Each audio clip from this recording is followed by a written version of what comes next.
ইলিশ মাছের তেল একবার এইভাবে আলু বেগুন দিয়ে করে দেখো, একদম মাখা মাখা, প্রথম পাতে না জমে যাবে। আজকে করব ইলিশ মাছের তেল, তার জন্য দিয়েছি সর্ষের তেল প্রথমে।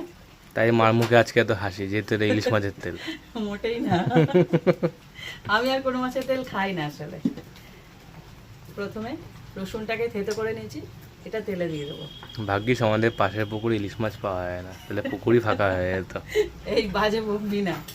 রসুনটাকে একটু ভেজে নেব, এর সাথেই কাঁচা লঙ্কা চেরাটা দিয়ে দেবো। রসুন আর কাঁচা লঙ্কাটা ভাজা হয়ে গেছে, এবার দিয়েছি পেঁয়াজ কুচি।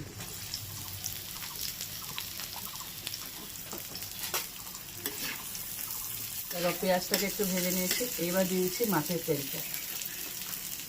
খুবই অল্পই তেল বেরিয়েছে আজকে। তার কি স্বাদ হবে দেখতে পাবি।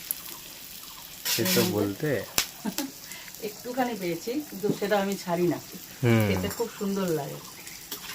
এবার মাছের তেলটা, টমেটোটা আর পেঁয়াজ সব একসাথে ভালো করে ভেজে নেব।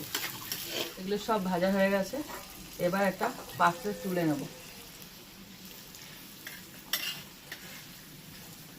এবার এর মধ্যে আরেকটু তেল দেব।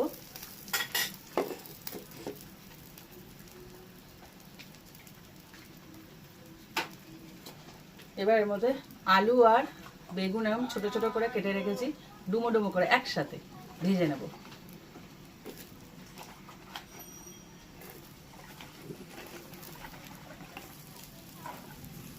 আলু আর বেগুনটা ভালো করে ভাজা হয়ে গেছে, এবার এর মধ্যে মশলাগুলো দিয়ে দেবো, একদম মাখা মাখা হবে। দিয়ে দিচ্ছি লবণ, হলুদ গুঁড়ো, লঙ্কার গুঁড়ো, এটা একটু ঝাল ঝাল হবে। এবার এটাকে তিনটে পাল্টে ভেজে নেব।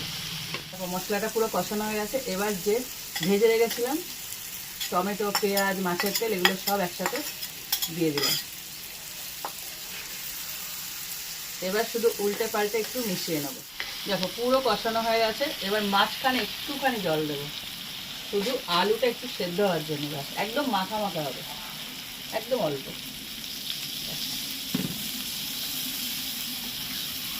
এবার একদম আর বেগুনটা একদম মজে যাবে আর আলুটা সেদ্ধ হবে বাকি। দেখো কমপ্লিট হয়ে গেল ইলিশ মাছের তেল, একদম এরকম মাখা মাখা নামাবো। আর বেগুনগুলো দেখো একদম মাখা মাখা হয়ে গেছে, মিশে গেছে। জিভ জলে ভরে যাচ্ছে। হ্যাঁ